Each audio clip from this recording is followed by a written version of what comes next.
नमस्कार. आजचे चिंतन.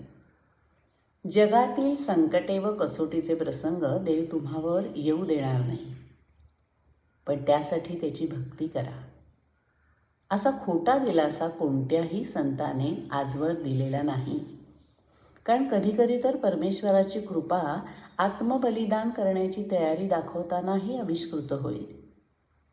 कारण इतक्या संकटातही आपले चारित्र्य निष्कलंकित राखण्याचे जे धैर्य आपल्याला मिळते, तीच खरी ईश्वरी कृपा आहे.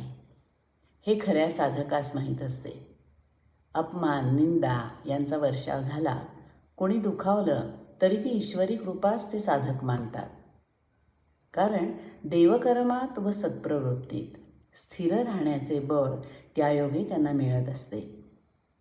ही भूमिका प्राप्त व्हावी म्हणून परमेश्वराची सतत प्रार्थना करीत जाणे हाच त्याला एक उपाय आहे. नमस्कार.